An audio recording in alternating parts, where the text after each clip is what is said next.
Bonjour Philippe Dessin, merci d'être notre invité un peu spécial, l'un des grands visages évidemment de TV5 Monde depuis 15 ans, l'émission Kiosque tous les dimanches avec les éditorialistes du monde entier.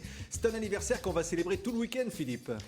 Oui, merci de me recevoir sur ce plateau qui est aussi un peu le nôtre, évidemment celui de TV5 Monde. Alors en effet, nous allons marquer les 15 ans de l'émission avec une spéciale, une grande émission en début de soirée où nous allons recevoir tous les journalistes qui nous ont fait l'amitié de venir de par le monde, une soixantaine de kiosqueurs, et puis on va revisiter les grands événements de ces 15 années. Il s'est passé beaucoup de choses, le monde a changé, donc on revient sur ces 15 années, et puis c'est aussi un clin d'œil à nos téléspectateurs qui nous suivent toujours aussi nombreux, et peut-être plus nombreux encore 15 ans après. On a retrouvé des images, Philippe. Ça s'appelait pas forcément kiosque au tout début. Et non. Mais parfois c'est chaud sur le plateau. Regardez.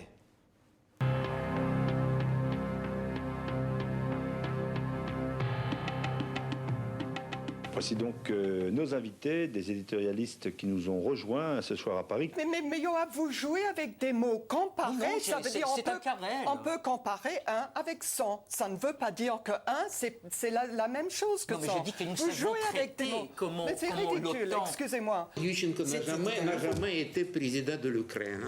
Point final. Qui ça? Ющенko.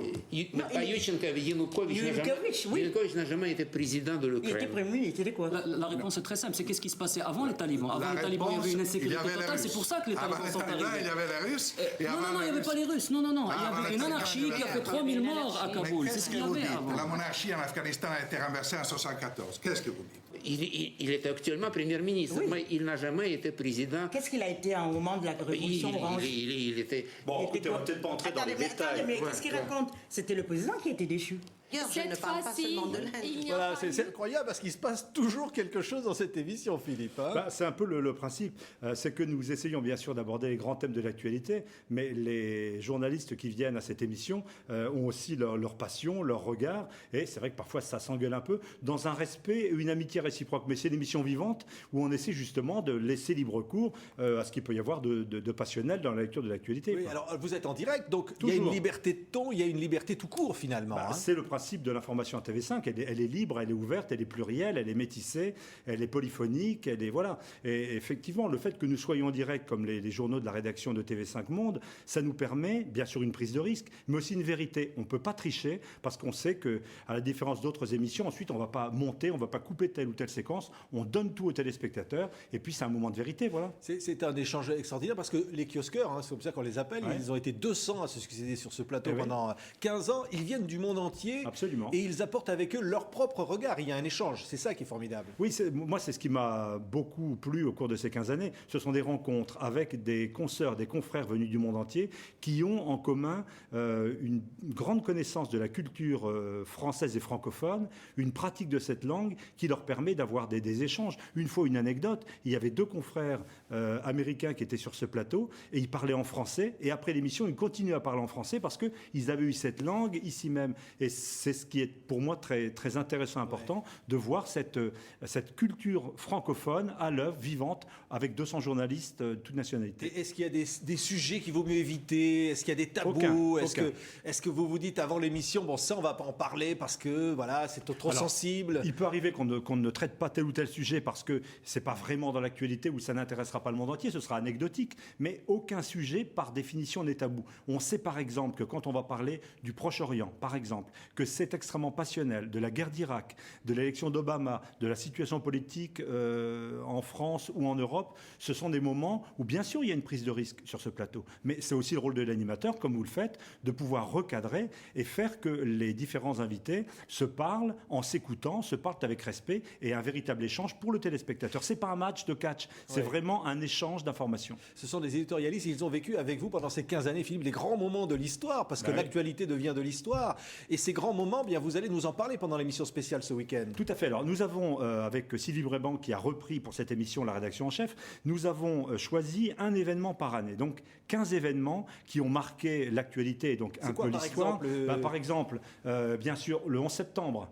l'élection d'Obama, la guerre d'Irak, la guerre d'Afghanistan. Et je n'oublie pas que quand nous avons commencé cette émission en 1995, c'était l'assassinat de Rabin. Et d'une certaine façon, cet événement-là, parce qu'il cassait un processus de paix à l'œuvre avec le prix Nobel de la paix à 3 hommes, dont Arafat, cet événement tragique a bouleversé la donne géopolitique au Proche-Orient et donc dans le monde. Donc avec le recul un peu presque de l'histoire, on essaie de comprendre ce qui s'est passé, quels ont été les événements importants, les plus anecdotiques, et les téléspectateurs ont voté largement sur notre site. D'ailleurs, ça suscite des débats passionnés aussi, justement, vous le disiez chez les téléspectateurs. Bien ils sûr. nous écrivent, ils participent, et là, ils votent aussi, comme ça, pour dire un peu ce qu'ils pensent. Donc, chaque semaine, vous avez ce retour qui vous revient, et comme ça, vous vous dites, là, ce qui est extraordinaire, c'est que dès la fin de l'émission, nous repartons, bien sûr, dans les bureaux, et nous recevons des mails du monde entier qui nous félicitent, qui nous critiquent, qui nous engueulent, qui vivent avec nous. Et de plus en plus, on a cet échange, y compris à partir de ces prochains jours, dans la préparation de l'émission, où nous allons donner un certain nombre de thèmes. Les téléspectateurs viendront sur le site et pourront, d'une certaine façon, nous dire déjà ce qui les intéresse le plus et vivre avec nous. Au fond, il y a des millions de kiosqueurs à travers le monde de cette façon. Alors, il y a une catégorie de journalisme, c'est le dessin de presse. Il a toujours été représenté dans l'émission. Vous faites même parfois des spéciales avec les dessinateurs de presse. Évidemment, ils sont corrosifs, ça ne plaît pas forcément à tout le monde. Hein. Alors, évidemment, le principe de kiosque, c'est donc l'échange. Au point de départ, c'était l'échange verbal. Et on s'est rendu compte qu'il était intéressant d'avoir un autre mode d'expression qui est le dessin de presse, parce qu'il permet une plus grande distance, il permet une lecture parfois plus légère, plus ironique de l'actualité, une pertinence et une impertinence. Et donc, nous travaillons avec une dizaine de dessinateurs du monde entier qui nous apportent ce regard, dont Ali Dilem, qui fait partie de l'équipe de Kiosque, qui sera avec nous, et qui dessine, regarde autrement qu'avec des mots peut-être un peu passionnels des kiosqueurs. Eux vont nous apporter un regard distancié, parfois drôle, parfois grave. Et donc ça fait partie des choix de TV5 Monde, de s'associer avec les dessinateurs pour la paix, puisque eux tous, il y a des Arabes, Israéliens, Européens, Américains, tous sont dans le même club des dessinateurs pour la paix. Ouais, une grande liberté, enfin c'est le mot. Hein. Et est-ce que quelque part, cette émission est un peu une école de démocratie ou porteuse de valeurs particulières, de valeurs d'échange? Ça serait pédant de dire que l'équipe de Kiosque se sent dépositaire de cela, d'école de liberté. Moi, je crois que cette émission fait partie de l'information sur TV5 Monde, et comme l'information sur TV5 Monde est curieuse, ouverte, réactive, métissée, mélangée, colorée, eh bien, on essaie de mettre tout ça dans TV5. Il n'y a pas de rupture entre les journaux que fait la rédaction, les différents magazines, que je ne citerai pas tous ici, et ce que nous faisons. Je crois que ça concourt à une même ambition éditoriale. Mais vous aviez dit, ça fait partie de l'ADN de TV5 Monde, cette émission. Oui, moi je crois. C'est que depuis le début, nous voyons bien, par exemple, qu'il y a des choix forts qui sont faits, que ce ne sont pas simplement des quinquagénaires européens blancs qui sont sur ce plateau. Il y a des journalistes du Sud, du Nord, et à nouveau, aussi, et les journalistes ne sont pas masculins exclusivement, bien évidemment, heureusement. Il y a eu une parité femmes-hommes sur le plateau de TV5. Ça aussi, ça apporte des regards extrêmement différents sur l'actualité. Eh ben, bon anniversaire, Philippe. Merci, on est Jean-Patrick. vraiment ravis tous les dimanches de vous retrouver pour Kiosque. Ça continue, et là, ça va être avant même. Il y aura samedi donc cette grande émission spéciale sur toutes les antennes de TV5 Et Monde. dimanche, le Kiosque normal. Bon anniversaire. Merci Patrick, merci de votre accueil.